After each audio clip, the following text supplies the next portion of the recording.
বলেন মনে কিছু প্রশ্ন এসছে থাকলে বলেন।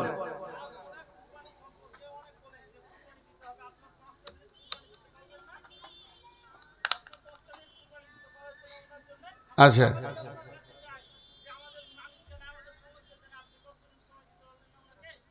আমি দিইনি সময়।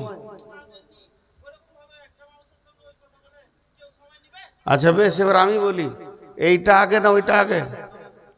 এইটা আগে না ওইটা আগে? তা আমারটা শুনতে হবে তো। এইটা আগে না ওইটা আগে?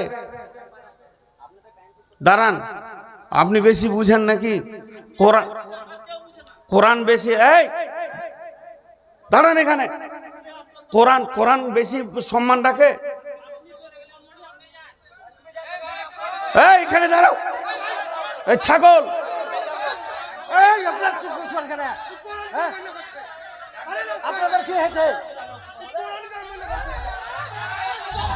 এই চুপ করেন, আপনারা চুপ করেন, বসে যান। আপনাদের কি হয়েছে? বসে যান, বসে যান। ও তো বক্স থেকে বলেছে, আপনাদের এত লাগছে কেন? কি করে কোরআন না না, ওকে বলছে, আমাকে বলেনি। আপনি বসেন। কি করে কোরআন অপমান করলে? আপনি ঠিক আছে। গুনাহ করার সুযোগ দিবে না।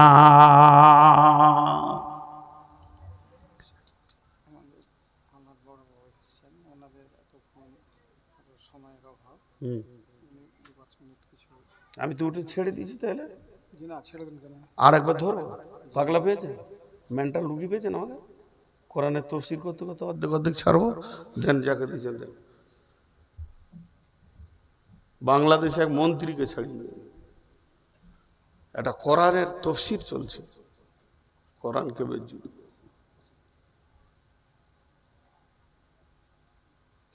দেন, আরে দেন, আপনি দেন, ছাড়েন তো। হলো, দেন। এগুলো কাজ আর করিয়েন না কোনোদিন, বলে দিচ্ছি। কোরআনের তফসির চলবে, মধ্যখানে কাউকে ব্রেক করতে দেবো না, মন্ত্রী এলো দেবো না। আজকে দেন, মেহমান ছাড়েন।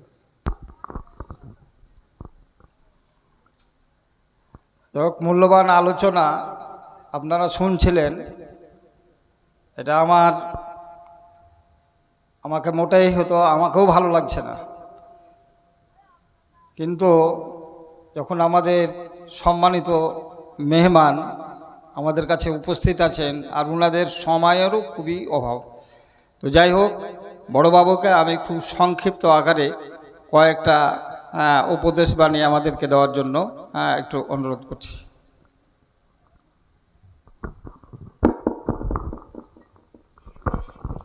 নমস্কার। যাই হোক, আমি দুঃখ প্রকাশ করছি, আমি এমন টাইমে এসেছি যে এটা আমার দুর্ভাগ্য। নিশ্চয়ই আমি মন্ত্রীর থেকে বড় নই, আমি থানার ছোটোবাবু। ক্ষমা চাইছি আপনাদের কাছে এত সুন্দর একটা অনুষ্ঠানে আমাকে আমন্ত্রণ করার জন্য। বেশি কিছু বলবো না, ভালো থাকুন। আপনাদের অনুষ্ঠান নষ্ট করার মতন মানসিকতা বা কোনো কিছু আমার নেই। যদি কোনো দিন মন্ত্রীর থেকে বড় হই, অবশ্যই আমি এখানে কিছু বলবো। নমস্কার।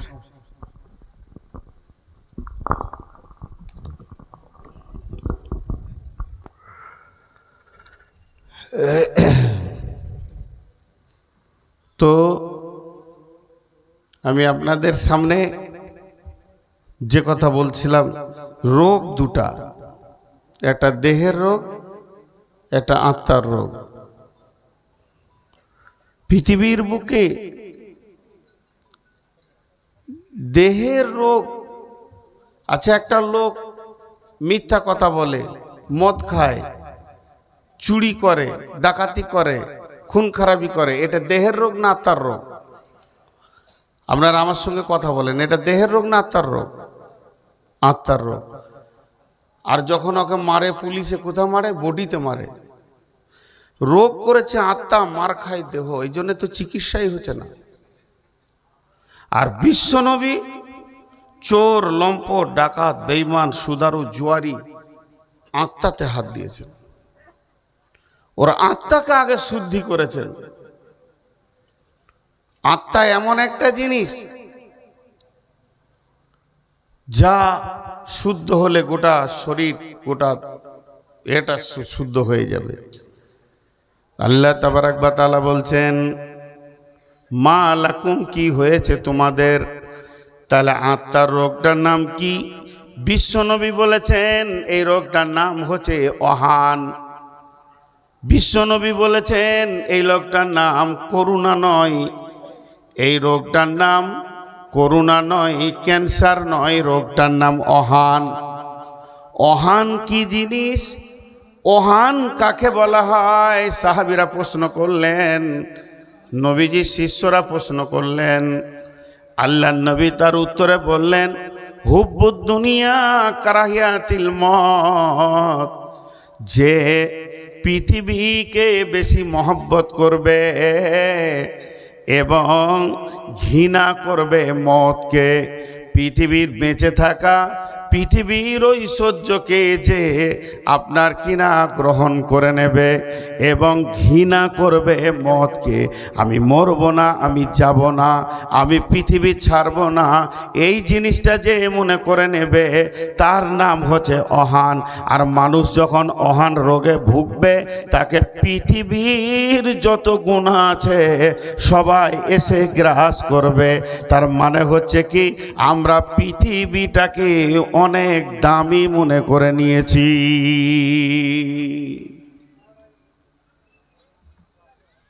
শুধু আপনি নয়, আমিও পৃথিবীটাকে সব থেকে দামি মনে করে নিয়েছি। ভাই আপনারা বিরক্ত হচ্ছেন নাকি? একটু ধৈর্য ধরেন, 5টা মিনিট, আমি আয়াতের ওপরেই আছি। আল্লাহ আবার একটা শব্দ ব্যবহার করলেন শেষকালে, একটা দেখেন, ফামা মাতাউল হায়াতিদ দুনিয়া, ফামা মাতাউল হায়াতিদ দুনিয়া ফিল আখিরাতি ইল্লা কালিল। দেখেন, ফামা মাতাউল হায়াতিদ দুনিয়া ফিল আখিরাতি ইল্লা কালিল। দুনিয়ার যত সম্পদ আছে তা হচ্ছে, দুনিয়ার যত সম্পদ আছে, ফামা মাতাউল হায়াতিদ দুনিয়া ফিল আখিরাতি ইল্লা কালিল, আখিরাতের তুলনায় সামান্য কিঞ্চিৎ।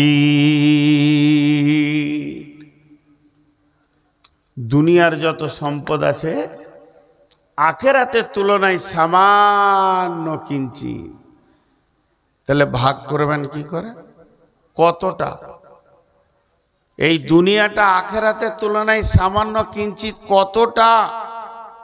এর গাদা গাদা গাদা গাদা কথা আছে, 3-4টি বলবো, 3-4টি বলবো মাত্র, আপনাদের কাছে বেশি লম্বা চওড়া বলবো না। জি,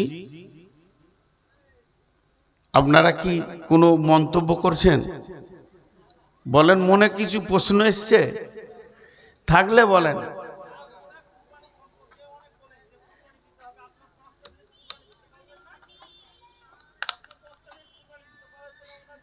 আচ্ছা,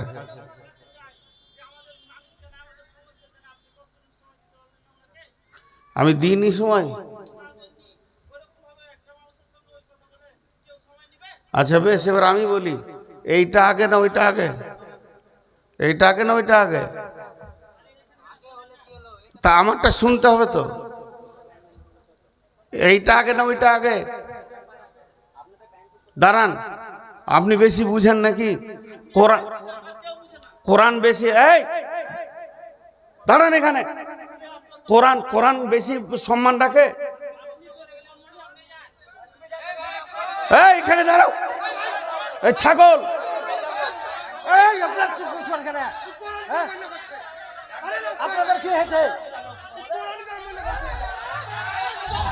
এই চুপ করেন, আপনারা চুপ করেন, বসে যান। আপনাদের কি হয়েছে?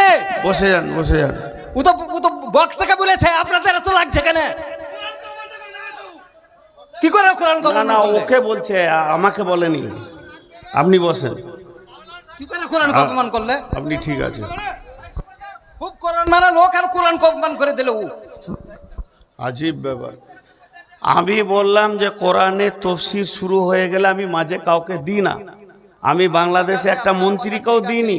তারপরে আমি বললাম আপনি দিতে পারেন, দেন, আপনি সভাপতি আছেন। আমি কি অন্যায় করেছি বলেন, আমি ক্ষমা চাইব?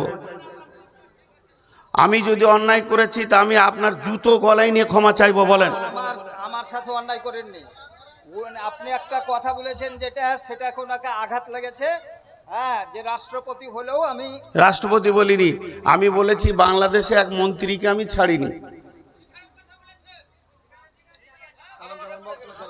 আপনি যে সভাপতি, আপনি টাইম মেনশন করেন।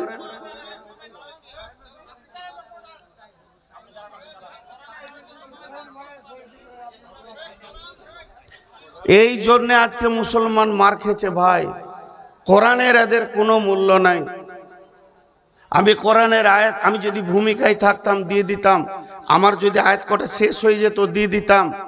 আমি খালি এতটুকু বলেছি কোরআনের তফসির শুরু করেছি, মধ্যখানে আমি কাউকে দিই না, দিব না বলিনি, দিই না।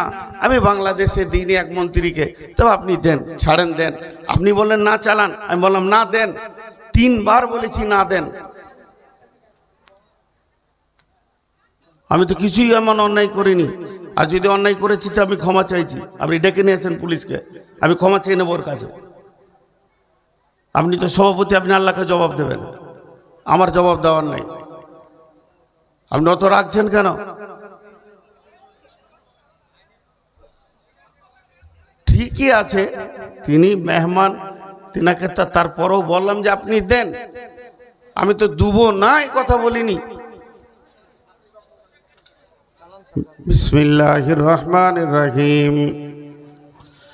ফামা মাতাউল হায়াতিদ দুনিয়া ফিল আখিরাতি ইল্লা কালিল।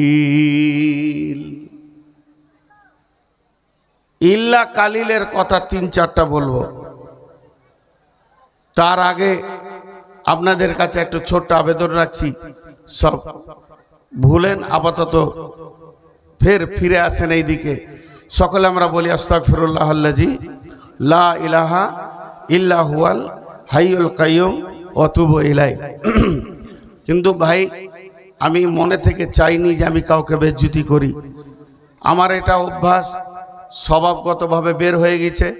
যদি আমারটাই ভুল হয়ে থাকে আপনারা রেকর্ড করে শুনিয়ে দেবেন। উনি আসলে ভালো, আমি ক্ষমা প্রার্থী। তবে আমার কাছে কোরআন অনেক ঊর্ধ্বে। তো ইল্লা কালিল, আখিরাতের তুলনায় দুনিয়াটা হচ্ছে সামান্য কিঞ্চিত। দুনিয়াটা সামান্য কিঞ্চিত। সেই সামান্য কিঞ্চিতটা কেমন? দুনিয়াটা কত লম্বা, কত চওড়া, এটা বুঝাতে গেলে অনেক কথা আসবে। একজন মুফাসসির বলছেন দুনিয়াটা কেমন, তিনি বলছেন আজান আর একামতের মাঝে যেটুকু সময় রয়েছে এইটাকে দুনিয়া বলা হয়েছে। আজান আর একামত, আজান হয়ে গেছে, তকবীর হয়ে গেছে, এবার ইমাম দাঁড়িয়ে গেছেন, একামত হয়ে গেছে, ইমাম আল্লাহু আকবার বলে নামাজ শুরু করবে। এই মধ্যখানটা হলো দুনিয়া।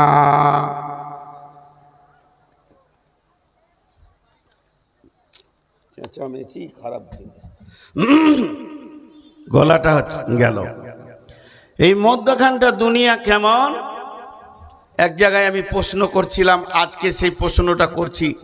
আপনাদের যে মানুষ কাঁধে করে নিয়ে কবরস্থানে যায়, সেই কবরস্থানে গিয়ে জানাজার সলাত হয়, তো জানাজার সলাতের আজান হয় না? কিন্তু হয়। এটা একটা সাইকোলজিস্ট বলছি, কোরআনে, বুখারী, মুসলিম, আবু দাউদ, নাসাইর কথা বলছি না। একজন ইসলামী চিন্তাবিদ বলছে, শুনে লাও, প্রত্যেকটি মানুষের একটা করে জামাত আছে। আমার নামে একটা জানাজার জামাত আছে, আপনার নামে একটা জানাজার জামাত আছে। ইনার নামে একটা জানাজার জামাত আছে, ওনার নামেও একটা জানাজার জামাত আছে। পৃথিবীতে যতগুলো আমরা হায়াতে মুসলমান বেঁচে রয়েছি, প্রত্যেকজনের নামে একটা করে জানাজার জামাত হবে।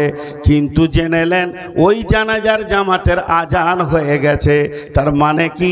নামাজ তো আমার জন্যে, সলাৎ আমার জন্যে, আমি মাইয়াত হয়েছি। একজন মুফাসসির বলছে, বন্ধু তুমি শোনো, যেদিন তুমি জন্ম নিয়েছ তোমার কানে আজান পড়ে গেছে।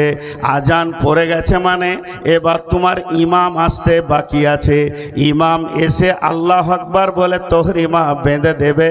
তোমার জীবনটা, তোমার দুনিয়াটা সেদিনই শেষ হয়ে যাবে। জানাজার নামাজটা বাকি আছে। অতএব বন্ধুরে, ওই আজান আর ইমামের তহরিমা পর্যন্ত সামান্যটুকু টাইম তোমাকে দেওয়া হয়েছে, এর নাম হলো দুনিয়া। ফামা মাতাউল হায়াতিদ দুনিয়া ফিল আখিরাতি ইল্লা কালিল। দুনিয়ার ভিতরে যত সম্পদ আছে আখিরাতের তুলনায় সামান্য কিঞ্চিত। এটা একটা গেল। শেখ সাদি কি বলছেন? जहाँ आए बिरादर नुमानत बकर, दिलंदार जहाँ फरी बंदोबस्त, मकुन ताक एबर उम्र के दुनिया पुस्त, के बेसियार कासे चेतु परवरदा कोस्त, चुआहंगे रफ्तान कुना जाने पाक, चेबर तकते मुरुदाने चेबर रुए खाक। শেখ সাদি বলছেন, এই পৃথিবীটা কেমন?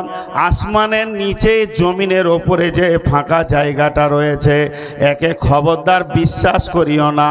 এর প্রেমটাও হলো ধোঁকা, এর ভালোবাসাটাও হলো ধোঁকা।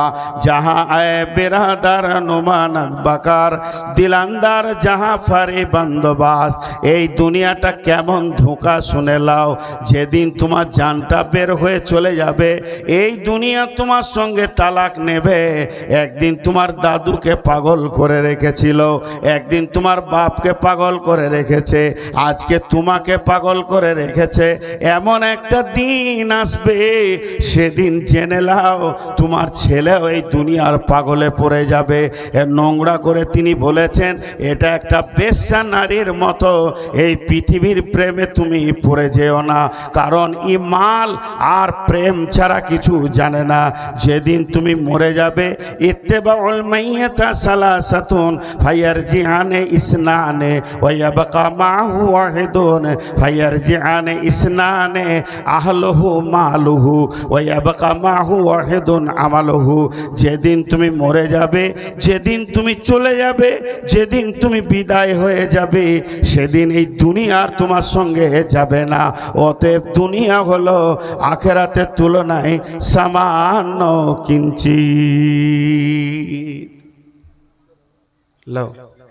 দুনিয়ার মূল্যটা খালি দেখেন, এরকম একটা দুটা 10টা 20টা করে দেখানো যাবে।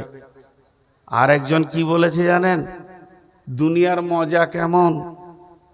দুনিয়াটা চিখলে, দুনিয়াটাকে চাবালে মজাটা কেমন লাগবে, সেই মজাটা তিনি বলতে গিয়ে বলছেন যে এই হায়াত, এর স্বাদ অতি তিক্ত।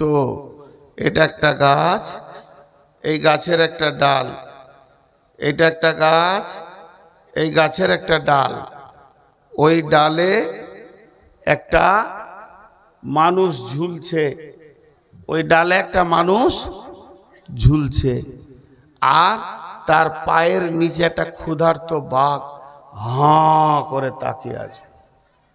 খালি পড়লেই ওকে খাবে, ও যেই পড়বে ওকে চাবিয়ে খেয়ে নেবে।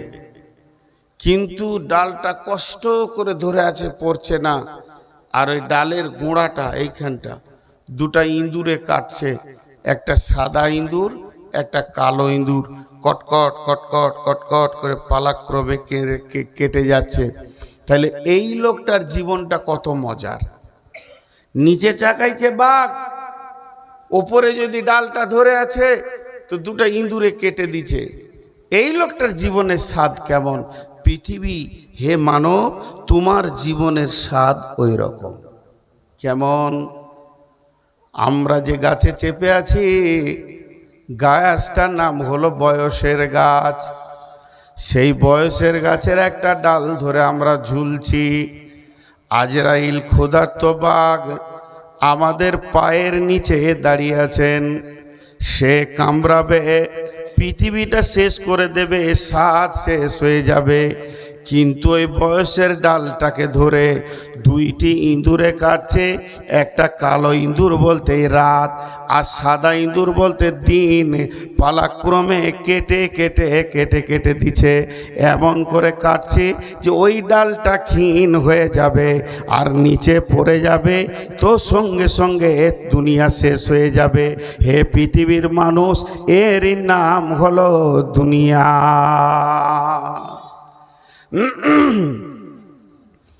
এর নাম হলো দুনিয়া। আজকে আমরা দুনিয়াকে বিরাট মনে করেছি। আমরা কেন, আপনারা সবাই মিলে এক মনে করেছেন। আর আমার মতো একটা বেঈমান মুনাফিক এই দুনিয়াটাকে 99 গুণ আঁকড়ে ধরে রেখেছি, কারণ আমিও দুনিয়াদার হয়ে গেছি। আজকের অবস্থা তাই, আমরা শেষ হয়ে গেছি। পরের আয়াতে আল্লাহ কি বলছেন? ইল্লা তানসুরু ইল্লা তানফিরু। এবার হুমকি দিচ্ছেন আল্লাহ। এতক্ষণ বুঝিয়ে বুঝিয়ে বললেন, এবার হুমকি দিচ্ছেন আমাদেরকে, আপনাকে আমাকে সকলকে। ইল্লা তানফিরু ইউআযিবকুম আযাবান আলীমা ওয়ায়াস্তাবদিল কওমান গায়রাকুম ওয়ালা তাজুরুহু শাইয়্যা ওয়াল্লাহু আলা কুল্লি শাইইন কাদির। কি বললেন আল্লাহ? যদি তোমরা না বের হও কোরআনকে বাঁচানোর জন্যে, দ্বীনকে বাঁচানোর জন্যে, মসজিদকে বাঁচানোর জন্যে, মাদ্রাসাকে বাঁচানোর জন্যে, যদি তোমরা মুজাহাদা না করো, জান না লাগাও, মাল না লাগাও, সেখানটাকে যদি রিপেয়ার করার চেষ্টা না করো, সুদারুর হাতে যদি না ধরো, আর জুয়ারির পায়ে যদি না ধরো, মাতালের পা দুটি যদি না ধরো, বেপর্দা নারীকে যদি পর্দার কথা না বলো, এক কথায় ইসলাম যে দুর্বল হয়ে গাছটা পড়ে যাচ্ছে, এই গাছটাকে যদি চারিদিক থেকে তোমরা না ধরো, গাছটাকে যদি মজবুত না করো, তাহলে কি হবে শুনে লাও। ইউআযিবকুম আযাবান আলীমা, তোমাদেরকে আযাবে আলিম দেওয়া হবে। ওয়ায়াস্তাবদিল কওমান গায়রাকুম ওয়ালা তাজুরুহু শাইয়্যা, আর তোমার পরিবর্তে অন্য কমকে দিয়ে আল্লাহ বলছেন আমি দ্বীনের কাজ করে নিব। এটা আমার কাছে কোনো ব্যাপারই নাই, এটা আমার কাছে কোনো নিত্য নতুন ব্যাপার নয়, আমার কাছে কোনো কষ্টের ব্যাপার নয়। আল্লাহু আলা কুল্লি শাইইন কাদির, আমার আল্লাহ সমস্ত জিনিসের উপরে ক্ষমতাবান। এটা কি বুঝলেন? তোরা বের হবি না? আল্লাহ রেগে গেছেন। আমার দ্বীনকে বাঁচানোর ব্যাপারে তোদের ব্রেন মাল শক্তি লাগবে না তো শুনেলে তোদেরকে আগে আযাব দিব। ইউআযিবকুম আযাবান আলীমা ওয়ায়াস্তাবদিল কওমান গায়রাকুম, তোদের পরিবর্তে আমি অন্য কমকে দিয়ে কাজ করে নিব। ওয়ালা তাজুরুহু শাইয়্যা, এটা আমার কাছে কোনো ব্যাপারই নাই। ওয়াল্লাহু আলা কুল্লি শাইইন কাদির, আল্লাহ হলেন সমস্ত জিনিসের উপরে ক্ষমতাবান। দেখেন আল্লাহ পারেন, আল্লাহ পারেন। আজকে মুসলমানের ছেলে নাক ডাকিয়ে ঘুমাচ্ছে, অন্য কওমের ছেলে ইসলাম কবুল করে ফজরের আজান দিচ্ছে। আল্লাহ পারেন। আল্লাহর কাছে এটা অনেক বড়, অনেক কঠিন ব্যাপার নয়, তবে আমাদেরকে আযাব দেবেন। আযাব কি? দুনিয়াতেও আযাব আছে, আখিরাতেও আযাব আছে।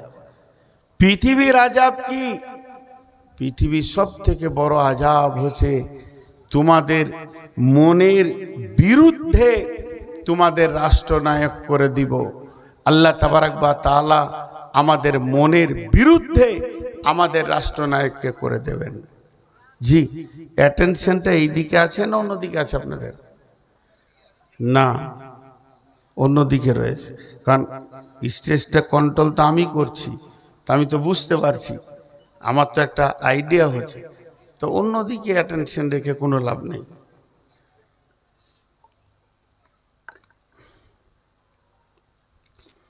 অ্যাটেনশনটা এইদিকে রাখেন।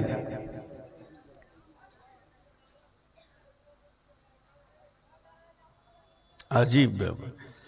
আচ্ছা শোনেন, আপনারা আমার দিকে তাকান। বিসমিল্লাহির রহমানির রহিম।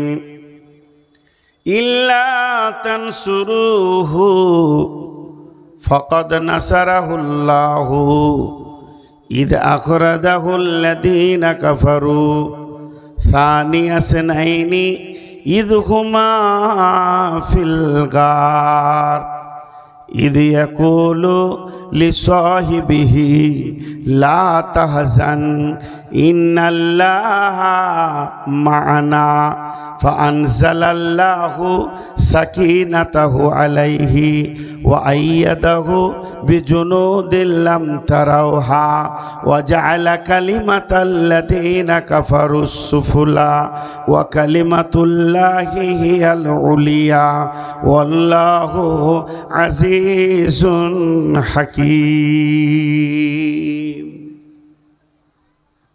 দেখেন ভাই,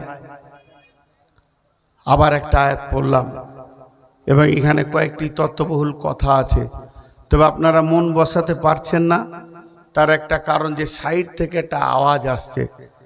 তো আমি আপনাদেরকে দুটি কথা বলছি, যারা এখানে বসে রয়েছেন মনটা এইদিকে রাখেন, আর যারা রাস্তায় দাঁড়িয়ে আওয়াজ করছেন, যদি কিছু বলার থাকে, আমি নূর মোহাম্মদ বলছি, আপনি সামনে আসেন, আমাকে বলেন, আমার ভুল হলে আমি ক্ষমা চাইব, আর আমারটা ঠিক হলে আপনি বুঝে নেবেন। বিধায় সাইডে কথা বলে সভাটাকে নষ্ট না করে আপনাকে ভাই বলে ডাকছি, হে আমার ভাই, আপনি এখানে আসেন, সবাই আমরা এক হয়ে যাব। আমার যদি ভুল থাকে, ভুলওয়ালা ব্যক্তি ক্ষমা চাইবে, এটা তো লজ্জার কিছু নয়। তো আমি আপনাকে দাওয়াত দিচ্ছি, সাইড থেকে সভাটা নষ্ট না করে আপনি এখানে আসেন। আমি আপনাকে ভদ্রভাবে বলছি, আপনার গালে আমার থাপ্পড় বসানোর দরকার নাই, আর আমার গালেও আপনার থাপ্পড় বসানোর দরকার নাই। ভুল হয়েছে, কারো একটা হয়েছে, যাই হোক, অতএব আপনি এখানে আসেন, আমি ডাকছি। আর আপনারা মন দিয়ে শুনেন, আর মন দিয়ে শুনবে কি করে, মানে মনটা তো ওই দিকে চলে যাচ্ছে। যদি আপনি না আসেন, তা আপাতত মুলতবি করে দেন, দিয়ে বাড়ি যান আপনারা। আমি খারাপ কথা কিছু বলিনি, আপনারা যদি চান এখানে আসেন, আমি আপনার সঙ্গে কথা বলবো, মিষ্টি সুরেই কথা বলবো। জি, এবার আল্লাহ কি বলছেন?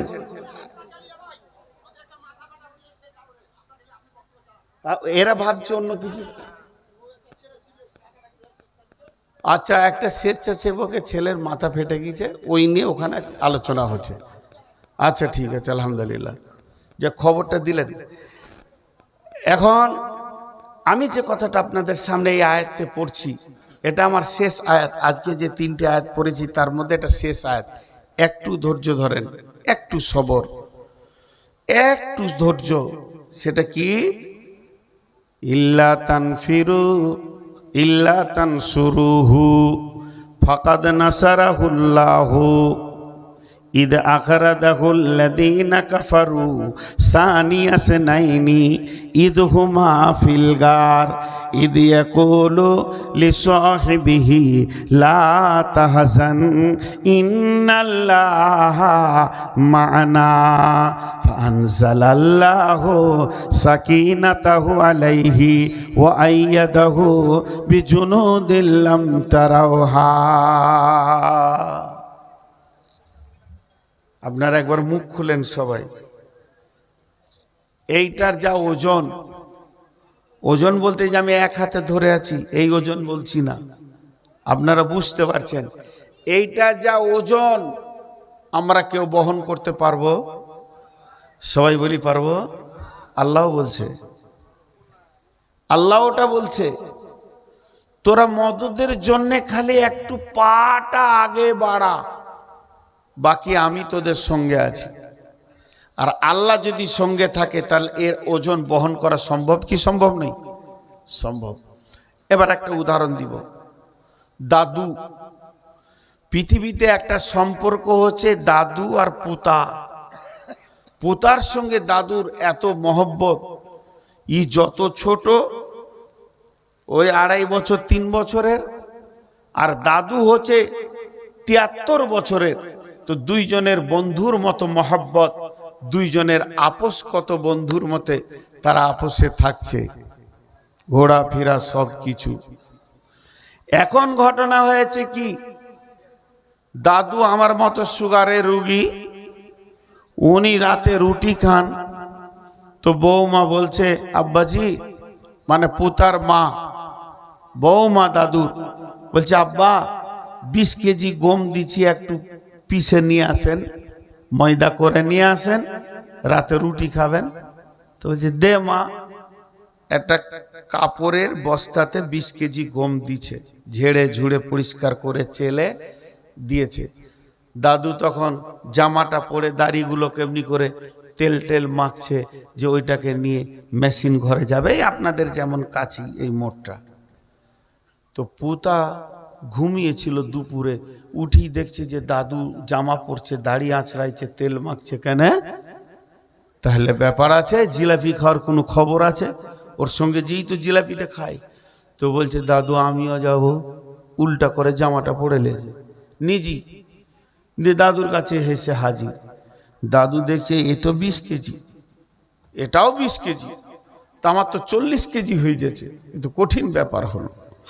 তখন ওকে মাইনাস করবে, বুদ্ধি করছে কি, বাঘ এসছে, বাঘ রাস্তায় বাঘ আছে, বলছে বাঘকে মারবো। বলছে বন্যা হয়েছে, বলছে লাফিয়ে চলে যাব। কোনো রকমে ওকে মাইনাস করা যেছে না। শেষকালে বুদ্ধি বের করেছে কি, দাদু ভাই, কি ভাই, ওই যে তোমার মা, ওটা আমারও বৌমা, তাহলে তোমার মা আমার মা, দুইজন মিলে একটা 20 কেজি গমের বোঝা দিয়েছে। এইটাকে মেশিনের ঘরে গিয়ে পিষে ময়দা বানিয়ে আনতে হবে। তাহলে যদি তোমাকে আমার সঙ্গে এই মোড়ে যেতে হয়, তাহলে এই বোঝাটা তুমি অর্ধেক নিয়ে যাবে, আমি অর্ধেক নিয়ে যাব। 2.5 বছরের ছেলে 20 কেজি মাল নিয়ে যেতে পারবে? পারবে না। কিন্তু মাথা ভিড়িয়ে দিলে, দাও আমাকে আগে দাও। ও তো আর জানে না যে 20 কেজির ওজনটা কত। মাথাটা ভিড়িয়ে দিলে, দাও আমাকে আগে দাও, আমি অর্ধেক আগে নিয়ে যাই, তারপর আপনি অর্ধেক নিয়ে যাবেন। দাদু তখন এমনি করে বোঝাটা নিয়ে বলছে, লে ধর। ওর মাথায় দিয়েছে, লে। মাথায় দিয়েছে 20 কেজির বোঝা, খালি চুলে ঠেকে আছে।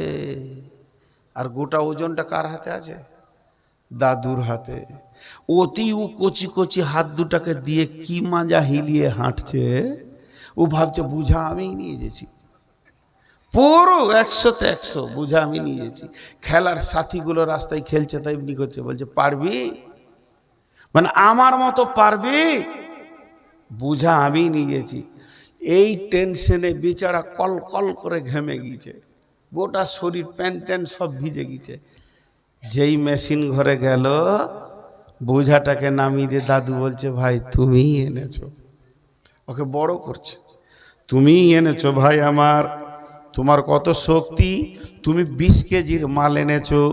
এখন আমার আটাটা পিসা হোক চাই না হোক, কারেন্ট থাকুক চাই না থাকুক, আমি রাতে রুটি খেতে পাই চাই না পাই, তুমি যে এসেছো জিলিপির লোভে, আগে তুমি জিলিপি লাও, আগে তুমি পাঁপড় লাও, তোমার প্রাপ্যটা আমি আগে মিটাবো, তারপরে আমি আমার কাজ করব। আল্লাহ এরকম বলছেন, হে পৃথিবীর মুসলমান, এইটার ওজন তোরা কেউ নিতে পারবি না, তবে বাচ্চাটার মতো খালি মাথাটা ভিড়া, তুই মাথা ভিড়াবি। ইল্লা তানসুরুহু ফাকাদ নাসারাহুল্লাহ, আমি আল্লাহর মদদ তোর মাথার কাছে চলে আসবি। আমি আল্লাহ তোকে ধরে নিব, মদদ টেনে নিব উপর দিকে, আমি আল্লাহর মদদ চলে আসবে। যে আল্লাহ একটা ঘটনা শোনাচ্ছেন, এই ঘটনাটা কে বলছেন? আল্লাহ বলছে কেমন? ইজহুমা ফিরগার, যেদিন বিশ্বনবী মক্কা ছেড়ে মদিনার দিকে যায় আর দুইজন মিলে একটা গর্তে লুকিয়ে যায়, আর ওই গর্তে যখন পৌঁছে যায় আবু বকর আর হযরতে নবী মুহাম্মদ সাল্লাল্লাহু আলাইহি সাল্লাম, তো আমি সেখানে তাদেরকে হেফাজত করেছি, তাদের গায়ে কেউ হাত দিতে পারেনি, তাদেরকে কেউ মারতে পারেনি, তাদেরকে কেউ শেষ করে দিতে পারেনি। তো আমি আল্লাহ তোমাকে ওই রকম মদত করব, তোমার গায়ে কেউ হাত দেবে না, তোমাকে কেউ শেষ করে দিতে পারবে না। ইল্লা তানসুরুহু ফাকাদ নাসারাহুল্লাহ। তোমরা একবার ভেবে দেখো, তোমরা একবার চিন্তা করে দেখো, যেদিন সারা পৃথিবী ইসলামের বিরুদ্ধে চলে গেছে, মাত্র গুটি কয়েক লোক কালেমা পড়েছে, আর মক্কার লোকেরা তালোয়ারকে, ভুজালিকে আর বর্ষাকে ধার করে রেখে দিয়েছে, আর মারব, মেরে দিব, শেষ করে দিব, এই রকম নিয়ত করে রেখেছে। কিন্তু শুনে নাও, আমি সেদিন কি করেছিলাম? তাদেরকে হেফাজত করেছিলাম, তাদেরকে আমি এমন হেফাজত করেছি, তারা আমার গণ্ডির বাইরে ছিল, তারা আওতাভুক্তর মধ্যে এসে গেছিল। বেঈমানেরা তাদেরকে দেখতে পেল না। লাম তারাউহা ওয়া জাআলা কালিমাতাল্লাযীনা কাফারু সুফলা ওয়া কালিমাতুল্লাহি হিয়াল উলিয়া। কাফের বেঈমানরা চিরদিন নিচে চলে গেছে, আল্লাহর কালাম উপর দিকে উঠেছে। আল্লাহু আজিজুন হাকিম, আমার আল্লাহ সূক্ষ্মদর্শী, বড় কৌশলবিদ, তিনি সমস্ত কৌশল তিনি জানেন। তো আজকের বক্তব্যে আমরা কি বুঝলাম? আজকের বক্তব্যে আমরা কি পেলাম?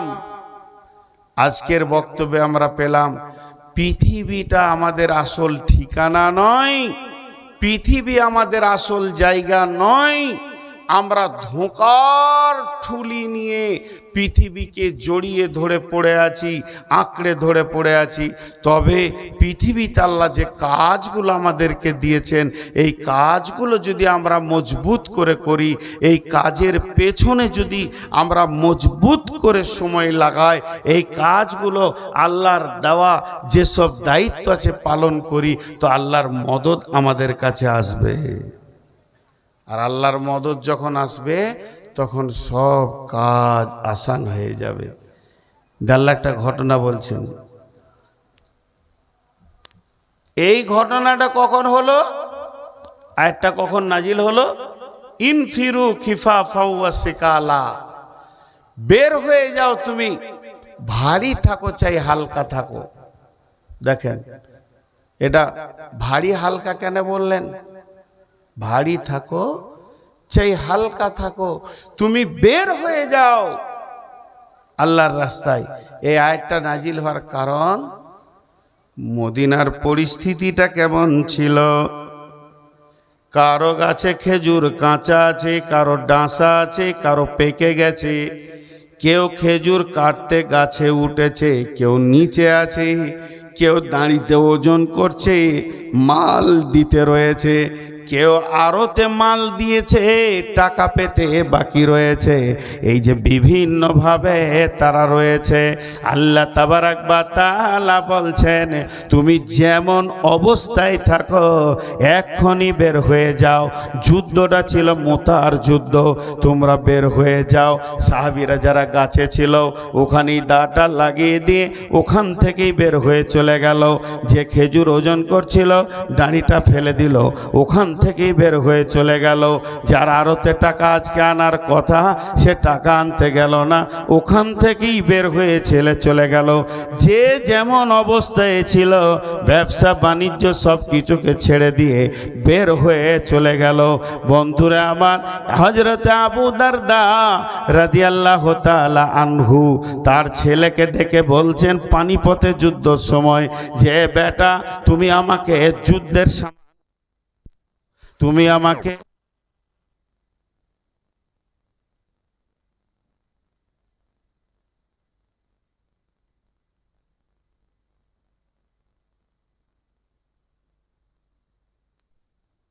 বসেন বসেন বসেন বসেন বসেন। আমি খুব বেশি টাইম আর নিব না, আমি শারীরিকভাবে অনেক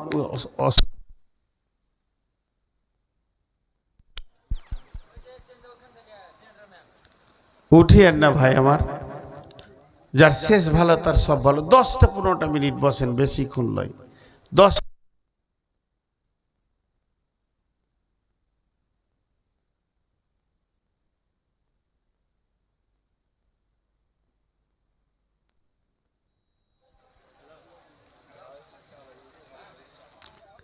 হ্যালো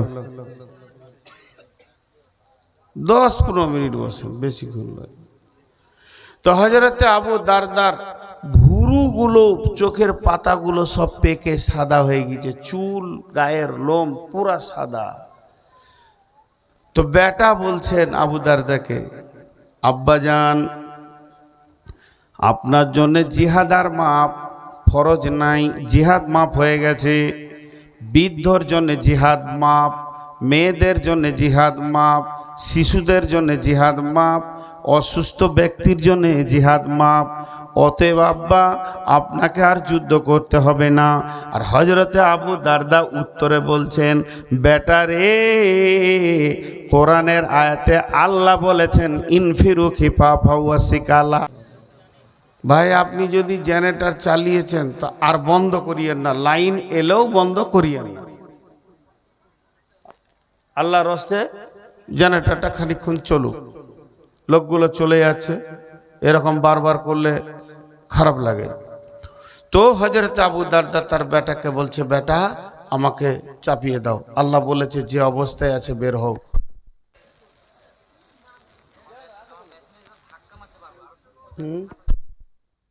একটু সবর করেন, সবর করেন। তো বেটা আমাকে চড়িয়ে দাও। তাকে যুদ্ধের সামান দিয়ে, ঢাল তালোয়ার দিয়ে ঘোড়াতে ধরে চাপিয়ে দেওয়া হলো। এত মুরব্বী বেচারা যুদ্ধ করতে বেরিয়ে গেলেন। আর বেরিয়ে যাওয়ার পর যখন নৌকাতে পা দিয়েছে, আর পারে আছে একটা পা, উঠতে যাবে, বয়স্ক মানুষ স্লিপ করে পড়ে গেল। আর তুমি জেনারেটরটা চালিয়ে রাখো, কারেন্ট আসলেও চালিয়ে রাখো, 10-15টা মিনিট চালিয়ে রাখো। কারেন্ট আসলো তা আসলো, কি হলো, 15টা মিনিট চালানো যায় না?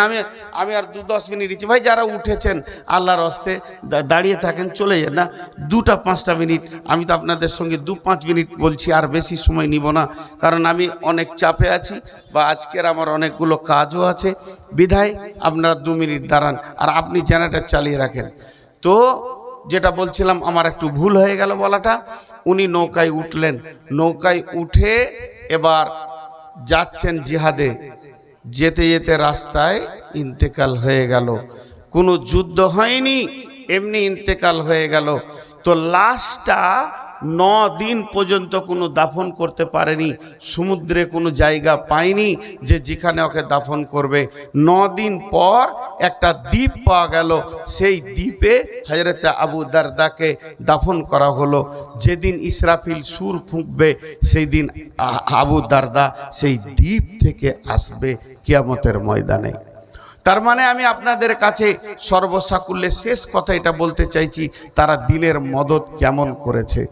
আল্লাহর ওয়াস্তে আপনারা ঘড়ি দেখেন, হাত দুটি ধরে আমি 7টা মিনিট চাইছি, 7টাকে